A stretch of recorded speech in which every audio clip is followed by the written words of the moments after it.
This is my new Webtex basher. It's heavier material than my other tarp and didn't cost a lot. Just got it from a military surplus place, cost as little as £10.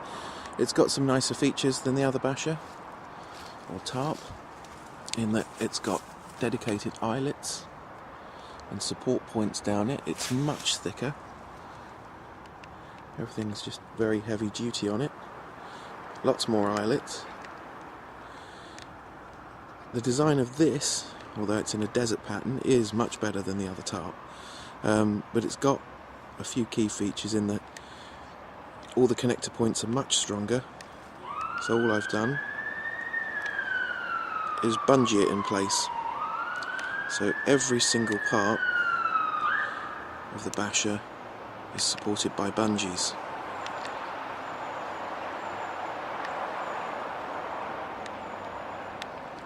And it's worked really well. The last couple of nights we've had quite heavy winds.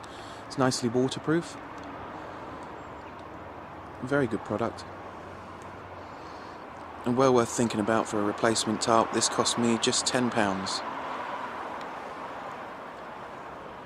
It's much better quality material. The desert I thought might blend in a bit better to the forest floor than bright DPM because it's now autumn. I don't know. I'm thinking DPM or a brown would probably have been a better colour, but it kept the water out. It's a nice looking piece of kit, so it depends on how stealthy you've got to be. And that's it.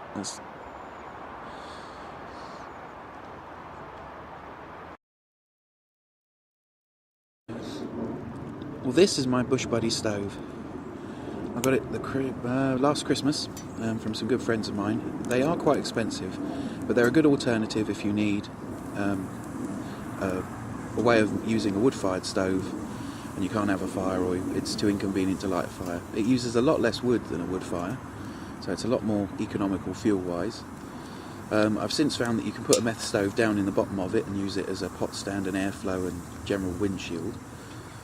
So they are pretty damn handy. They boil water pretty fast too, so it's a concentrated sort of wood fire, if you like.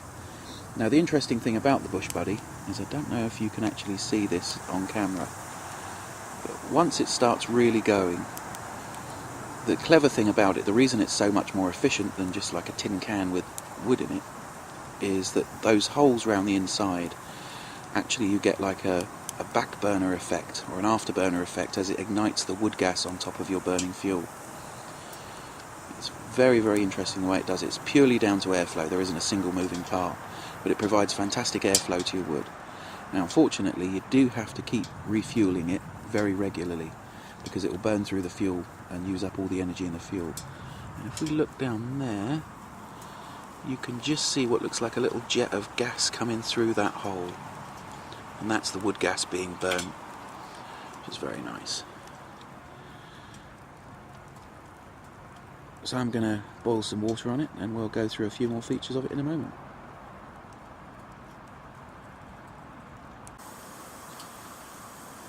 So now we can see the Bush Buddy in operation.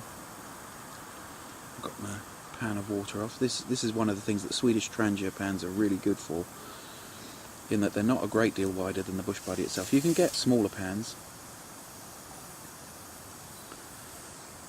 but I like these because then I've only got to carry one set of pans for all my stoves. It is a nice fit.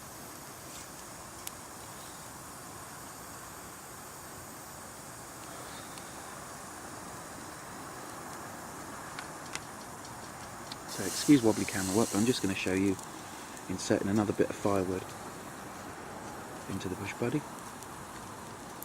Now you do want, if you look down there, like a little pile of firewood that's pre-prepared to about the right length right next to it, so that you can just feed in more fuel as it's needed.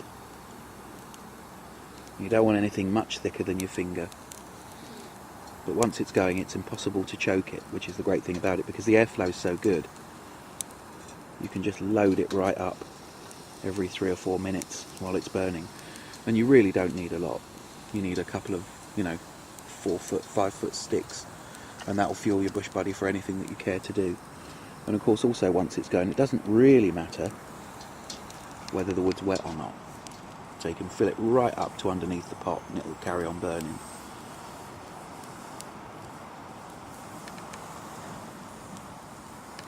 But it will produce a lot of smoke.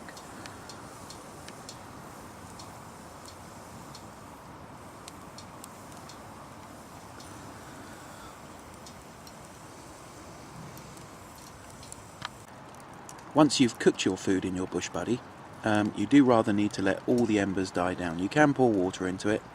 It's not something I'd recommend because you're encouraging, corrosion and stuff like that. But if you just let it burn out, it will burn itself out and leave nothing but ash, which you can then spread on the forest floor as your good deed for the day, because the ash will give vital nutrients back to the soil and help out the trees.